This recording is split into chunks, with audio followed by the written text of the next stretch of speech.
On se retrouve aujourd'hui les amis avec une nouvelle vidéo d'actualité. L'actualité va être un petit peu chargée, donc on va parler de Cédric Doumbé, Alex Laurier. Vous allez voir qu'il y en a beaucoup qui ont crié au fake, etc. Voilà. Donc je me suis renseigné, j'ai parlé à certaines personnes et je vais revenir sur ça. Parce qu'il y en a beaucoup qui aiment parler sur internet, qui aiment avoir le dernier mot, qui aiment se montrer, genre nous on sait, les autres ils savent pas, etc. Alors que dans le fond, ben voilà, certains peuvent avoir des informations que d'autres n'ont pas. C'est comme ça. On va parler de Baki, il y a une nouvelle le concernant.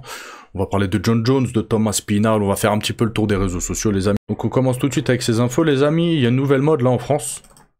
Une nouvelle mode qui touche de plus en plus de monde, c'est les oreilles en chou. Donc BFM hier ils ont fait une petite interview concernant ça et il dit sur TikTok de nombreux utilisateurs proposent des conseils pour avoir des oreilles en chou.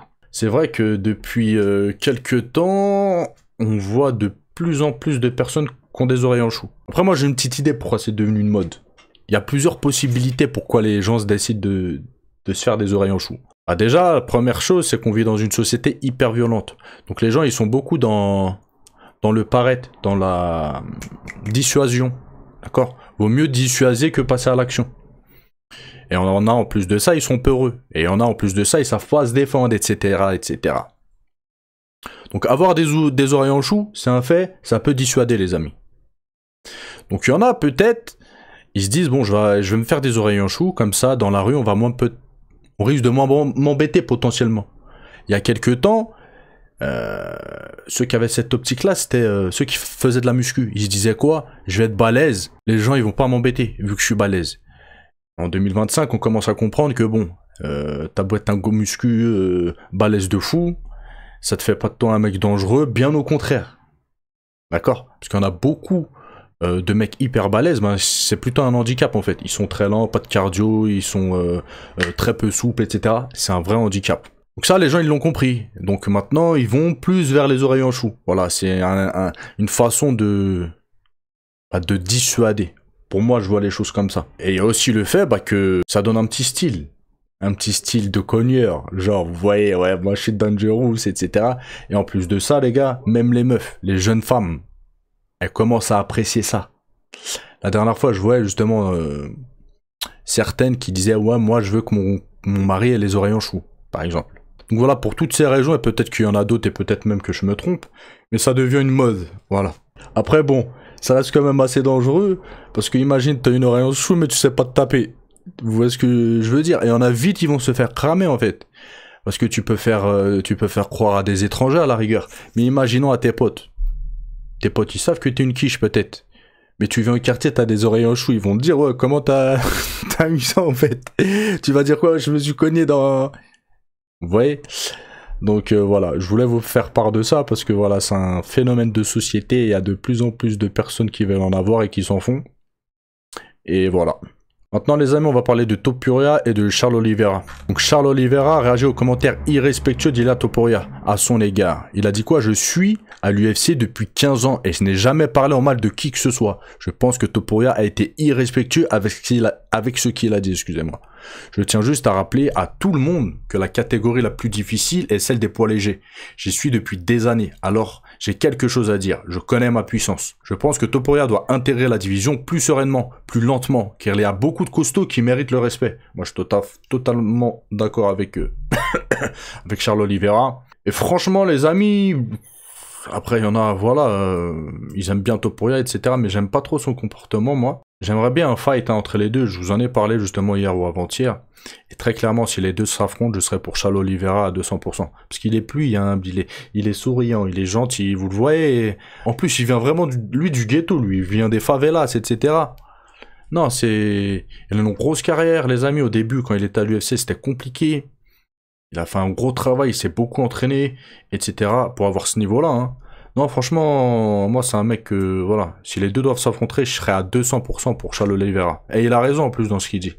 L'autre, il vient, il veut manquer de respect à tout le monde, il veut doubler tout le monde. Non, c'est pas bon, c'est pas bon. Maintenant, les amis, on va parler d'Artem Vakitov. Voilà, il avait fait les Dana White Contender Series, il devait signer à l'UFC, au final, il s'est ravivé, en fait.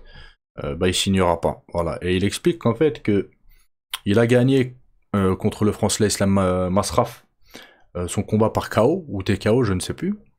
Et donc il a intérêt à l'UFC. Et on s'était dit, ouais, l'adversaire d'Alex Pereira, celui qui l'a battu, etc., ils vont se retrouver à l'UFC.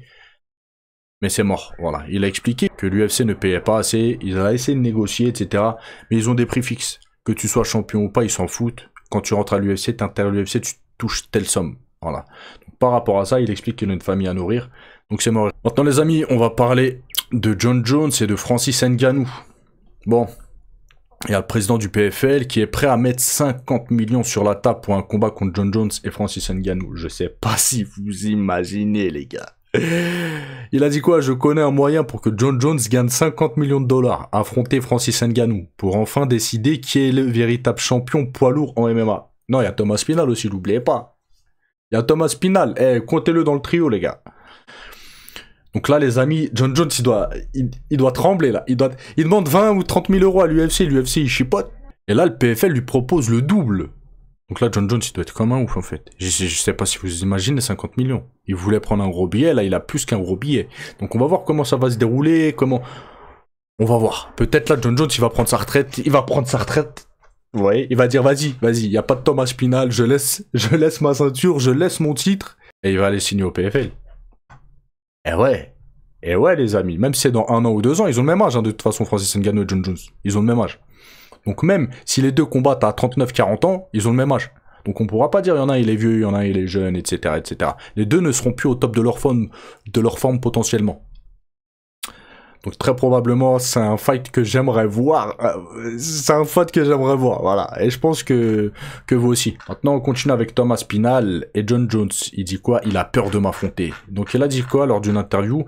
Est-ce que Jon Jones a peur de m'affronter? Oui, absolument. Jon Jones arnaque le public. Je ne discute pas le fait qu'il soit un incroyable combattant. Mais je pense au fait qu'il ne voulait pas affronter Ngannou pendant 3 ans et maintenant ne pas vouloir m'affronter pendant plus d'1 an. La façon qu'il a de manipuler les médias et le public, il est très malin. Je ne lui retire rien. Mais est-ce que je pense qu'il craint de prendre les combats difficiles à ce stade de sa carrière? Absolument. Et je peux le comprendre. Voilà, hein, Thomas Spinal, il a... Vas-y, comme il a parlé français. Comme il l'a dit. Il a fui potentiellement Jon Jones pendant... Francis Ngannou pendant 3 piges. Et là, pendant plus d'1 an, il trouve des excuses.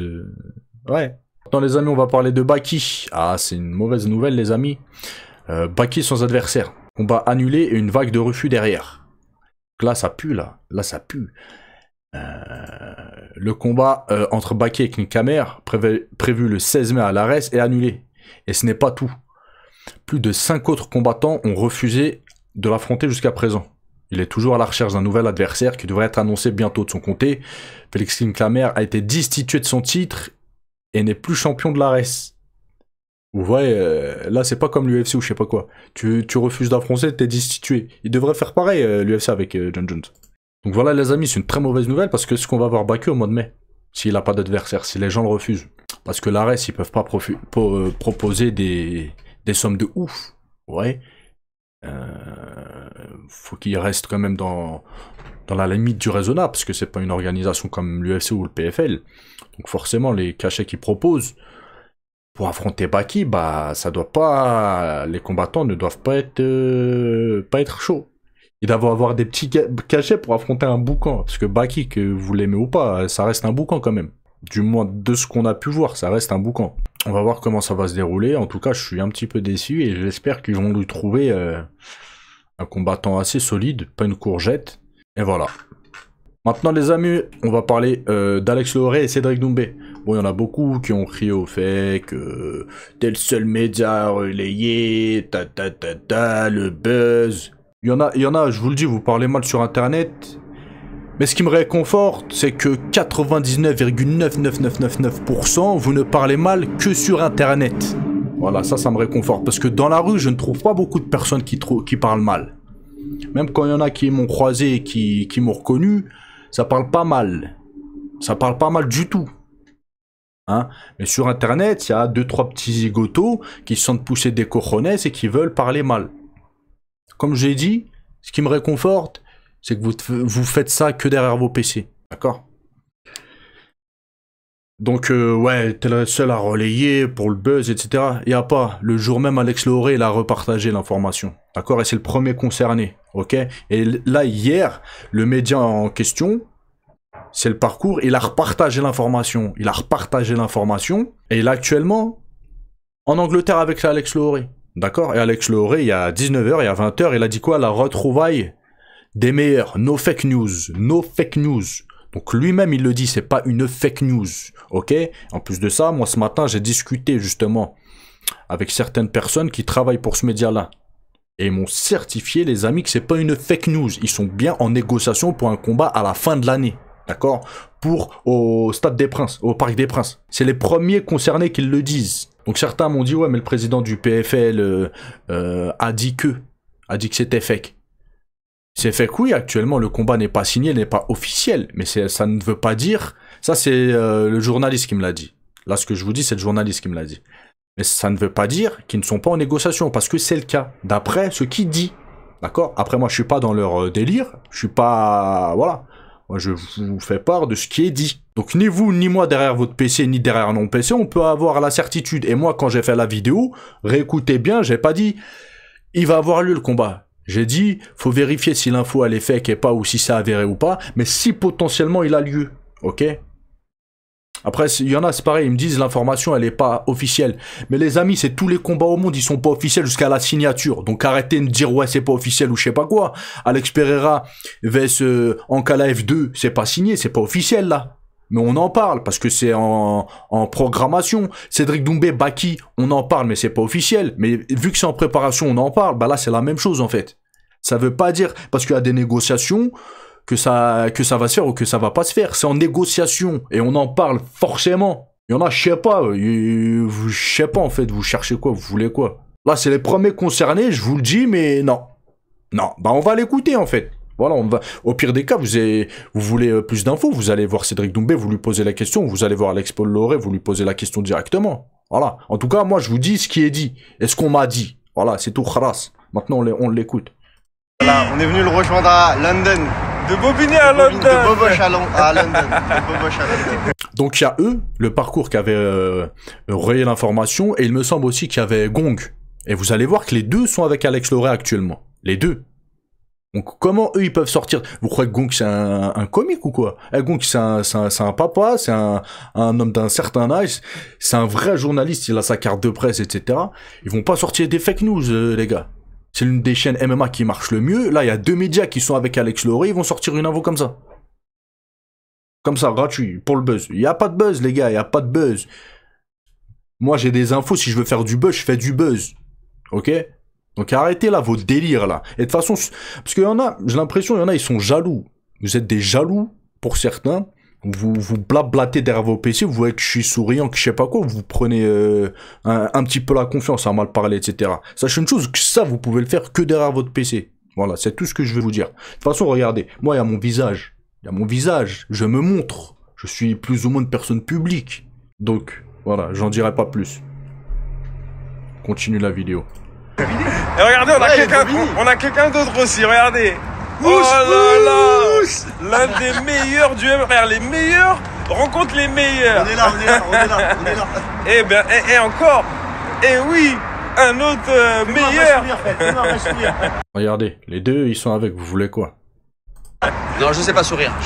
Les gars, allez regarder la page, parce que de la vérité là-bas, hein. On kiffe vraiment ce que vous faites. Bon, merci. Après Diabaté, il y a des trucs qui disent qu'on n'apprécie pas, mais c'est pas grave. Faut se liker, hein, faut liker, voilà. faut se membrer. Donc voilà, là ils ont filmé un petit peu mon entraînement d'aujourd'hui, et voilà, peut-être ça va sortir bientôt. Voilà, c'est la fin de la vidéo. N'oubliez pas de lâcher un petit like, je vous dis à la prochaine vidéo. Ciao, ciao.